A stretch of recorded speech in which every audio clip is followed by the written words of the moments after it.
Student, स्वागत है आपका मेडिकल क्लासेस के अंदर। आज हम लोग यहाँ पर क्वाड्रेटिक इक्वेशन चैप्टर शुरू करने जा रहे हैं। क्वाड्रेटिक चैप्टर जो है वो बहुत ही इजी चैप्टर है और अगर इसको आप ठीक से समझो तो ये आपको बहुत सारी चीजें सिखा के जाएगा। अलजेब्रा का बड़ा ही इंटरेस्टिंग और बहुत ही मजे से करने वाला चैप्टर है। चलिए पहले हम जानते हैं कि ये चैप्टर है क्या। इसके अंदर आप इस चीज को समझो बेटा, क्वाड्रेटिक मतलब होता है द्विघातीय। द्विघात का मतलब होता है दो। क्वाड्रेटिक या द्विघात यानी कि जिनमें वेरिएबल और चर की घात कितनी होगी, x होगी। वेरिएबल और चर वो क्वांटिटी होती हैं जो अननोन होते हैं किसी भी इक्वेशन के अंदर। देखो बच्चों, मैं यहाँ पे आपको छोटी छोटी वेरिएबल वगैरह की डेफिनेशन लिख देता हूं, लेकिन उम्मीद ये करता हूं आपको पहले से पता होगा। Any unknown quantity or number in equation, किसी भी इक्वेशन और समीकरण के अंदर कोई भी अननोन क्वांटिटी और नंबर आपका क्या कहलाता है, वेरिएबल कहलाता है। वही कोफिशिएंट क्या होता है बेटा। देखो मैं इसके हार्ड एंड फास्ट डेफिनेशन में नहीं जा रहा हूं, केवल मैं वो डेफिनेशन बताता हूं जिसको आपको थोड़ी सी आज चीजों की नॉलेज हो जाए, आप उन चीजों को पहचान पाओ बस। अब कोफिशिएंट क्या है, वेरिएबल को हम बोलते हैं चर बच्चों। कोफिशिएंट मतलब गुणांक। What do you mean by गुणांक?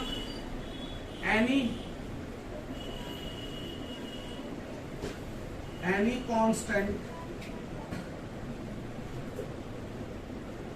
Multiply by variable. कोई भी कांस्टेंट नंबर जो वेरिएबल के साथ क्या हो रहा हो, मल्टीप्लाई हो रहा हो, उसको हम क्या बोलते हैं, कोफिशिएंट।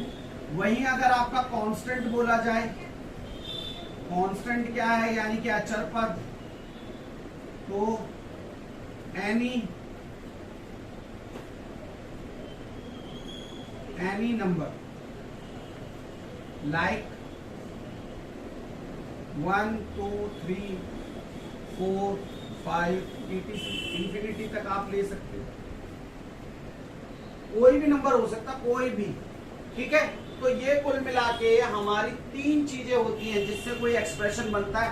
अब एक्सप्रेशन होता क्या है, अगर क्वाड्रेटिक के लिए एक जर्नल इक्वेशन की बात की जाए, जर्नल इक्वेशन, तो वो हमेशा बच्चों किस फॉर्म में होगी, ax square plus bx plus c is equal to 0, जहां पर a, b और c कोई भी रियल नंबर हो सकता है। रियल नंबर के अंदर सभी नंबर आ जाते हैं, आपको पता है, सारे नंबर रियल नंबर के अंदर आते हैं। तो रियल नंबर हो गया, इमेजिनरी नंबर को थोड़ा सा अलग कर सकते हो।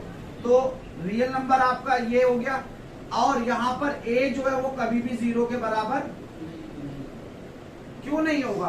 क्वेश्चन ये उठता है कि a जो है वो 0 के बराबर क्यों नहीं होगा। तो बच्चों इसलिए नहीं होने वाला है a 0 के बराबर, क्योंकि अगर मान लो a 0 हो गया तो ax स्क्वायर, मैं बोलता हूं भाई a 0 हो गया तो मैं 0 रखूंगा x स्क्वायर, यानी कि यहाँ तो x स्क्वायर वाली टर्म जो है वो 0 हो जाएगी।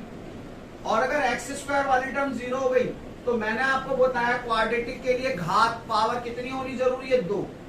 अगर 2 घात है तो वो क्वाड्रेटिक है, अदरवाइज वो क्वाड्रेटिक नहीं है। तो जब ये पावर ही नहीं बचेगी 2, तो फिर हमारा इक्वेशन क्वाड्रेटिक कहाँ रहने वाला है। इसीलिए जो x स्क्वायर का कोफिशिएंट है वो कभी भी 0 नहीं होगा। x स्क्वायर का गुणांक किसी भी हालत में, किसी भी कंडीशन में 0 नहीं होने वाला है। ये हमेशा 1 से शुरू होगा। कहां से शुरू होगा, 1 से। अब देखो, क्या यही एक क्वाड्रेटिक इक्वेशन की जनरल इक्वेशन हो सकती है। एक और अगर आप देखो तो ये भी तो एक क्वाड्रेटिक इक्वेशन है बच्चों। मुझे पावर 2 दिखाई दे रही है, यानी कि क्वाड्रेटिक है। अगर मैं इसको ऐसे लिख दूं ax स्क्वायर प्लस c, तो भी ये क्वाड्रेटिक है, क्योंकि मुझे x की पावर 2 दिखाई दे रही है। c यहाँ पे किसको दर्शा रहा है, c दिखा रहा है कांस्टेंट टर्म को। किसको, कांस्टेंट टर्म या अचर पद जिसको आप बोलते हो, उसको रिप्रेजेंट कर रहा है। अगर इसी को मैं ऐसे लिख दूं ax स्क्वायर, कोई और टर्म है ही नहीं साथ में, तो भी बच्चों ये क्वाड्रेटिक कहलाएगी। दैट मीन्स क्वाड्रेटिक इक्वेशन में हमेशा वेरिएबल की पावर, चर की पावर हर हाल में 2 तो होगी। उससे कम हो जाए कोई फर्क नहीं पड़ता, पावर कम ना भी हो, कांस्टेंट हो तो भी फर्क नहीं पड़ता, या सिर्फ वो अकेला हो तो भी क्वाड्रेटिक कहलाएगा। हमें वेरिएबल की पावर 2 देखनी है, 2 से ज्यादा नहीं होनी चाहिए, ये याद रखना। 3 ना हो, 4 ना हो, उससे कम वाली जितनी भी इक्वेशंस होंगे वो सारी की सारी हमारी क्वाड्रेटिक कहलाएगी। चलिए, उम्मीद है आपको क्वाड्रेटिक यहां तक समझ में आया होगा अच्छे से। अब बात आती है इसकी ग्राफ की। किसकी बात आती है बच्चों? इसका ग्राफ कैसा बनता है? इसका ग्राफ हमेशा पैराबोला शेप का होगा। कैसा? पैराबोला। Parabola shape. ये पैराबोला ऊपर भी हो सकता है, ये पैराबोला इधर भी हो सकता है, इधर भी हो सकता है और इधर भी हो सकता है। ये डिपेंड करेगा कि आपका एक्स स्क्वायर वाली टर्म कैसी है। अगर एक्स स्क्वायर वाली टर्म पॉजिटिव है तो अपवर्ड आएगा, और अगर नेगेटिव है तो डाउन। और मेरे ख्याल इसको समझाने की ज्यादा जरूरत भी नहीं होनी चाहिए आपको, क्योंकि आपको ही पता है पॉजिटिव नंबर ऊपर होते हैं और नेगेटिव नंबर नीचे होते हैं। ओके बच्चों, इसका ग्राफ हमेशा कैसा होगा? पैराबोला शेप का। कैसा होगा? पैराबोला शेप का। वहीं अगर बात की जाए आप लोगों से इसके रूट्स की, रूट्स या जीरो की, एक ही बात है, रूट्स बोल लो, जीरो बोल लो, यानी कि मूल और शून्यांक की अगर इनकी आपसे बात की जाए तो आपको पता है कि रूट्स हमेशा बराबर होते हैं इक्वल टू डिग्री। डिग्री यानी कि मैक्सिमम पावर, मैक्सिमम पावर हमेशा ये इक्वल होंगे number of roots, number of roots. अब इसका मतलब क्या है? ये जो मैंने लिख दिया, हिंदी वाले बच्चे समझ लो, अधिकतम घात बराबर होता है मूलों और शून्यांकों के बराबर। इसका मतलब क्या है?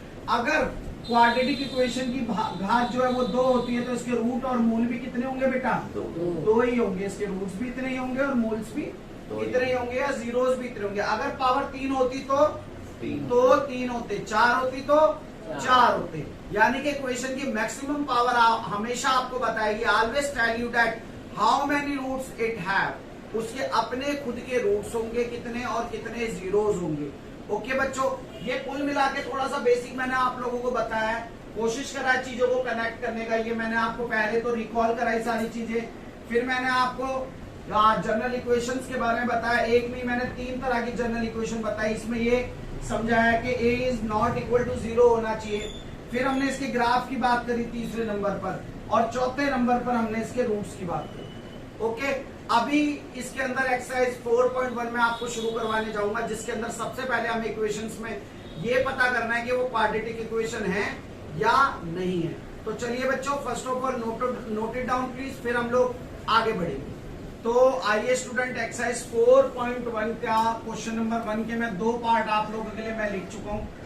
चलिए इनको सॉल्व करके देखते हैं कि कैसे सॉल्व होंगे और कैसे हमें पता पड़ेगा ये क्वाड्रेटिक है यानी। क्योंकि पहले क्वेश्चन में उसने पूछा है whether these equations are quadratic और नॉट, ये क्वाड्रेटिक द्विघात समीकरण है या नहीं है। तो सबसे पहले तो इसको हल करना जरूरी है, तो हल कीजिएगा आप। तो आप इसमें देखेंगे आपको कौन सी आइडेंटिटी दिखाई दे रही है, a प्लस बी का होल स्क्वायर, जो क्या होता है a square plus B square plus 2a। तो बच्चों इसको करेंगे तो क्या होगा? देखो, a का स्क्वायर प्लस बी का square plus 2ab is equal to, ये अंदर मल्टीप्लाई हो सकता है 2x, ये भी हो सकता है 2 3 6। इतना समझ में आया सभी बच्चों को? चलो आगे देखते हैं क्या होने वाला है बच्चों। X square plus 1 plus 2x is equal to 2x minus 6। Now do one thing, सभी चीजों को, सभी टर्म्स को एक साइड लेकर आ जाओ। तो एक प्लस का होगा तो माइनस हो जाएगा, और जो माइनस का बच्चों वो प्लस का इज इक्वल टू 0। अब आप देखो, these are the same variable numbers, इसमें भी x है इसमें भी x है, 1 is positive 1 is negative, then they are cancel out, they are cancel out. Now x square 6 और 1 कितना होगा बच्चों? 7। That will be your equation. क्या ये इक्वेशन, ये बताइए मुझे, क्वाड्रेटिक है या नहीं है? तो आप पाओगे x की वेरिएबल की पावर 2 है। और ऐसी एक इक्वेशन मैंने आपको लिखवाई थी, कंपेयर कर लीजिए जरा उससे, ax square plus c is equal to 0। ये इस फॉर्म वाली क्वाड्रेटिक इक्वेशन है। तो क्या लिखेंगे? Yes, it is a quadratic equation. ये क्वाड्रेटिक इक्वेशन है। ओके बच्चों, अब आ जाओ अपने सेकंड क्वेश्चन पर। देखो मैंने एक और पार्ट यहाँ पे लिखा है। फर्स्ट ऑफ ऑल इस साइड हमें दिखाई दे रहा है 2 ब्रैकेट्स का मल्टीप्लाई है, और उस साइड हमें दिख रहा है कि ब्रैकेट के बाहर वाले नंबर से अंदर मल्टीप्लाई करना है। चलिए करते हैं। तो फर्स्ट ऑफ ऑल बच्चों इससे इसकी मल्टीप्लाई करोगे, what we get 2x square. Now 1 से करेंगे तो कितना होने वाला है x, 3 2 जा 6x, 3 1 जा 3। नाउ इसकी करेंगे तो x स्क्वायर एंड प्लस 5।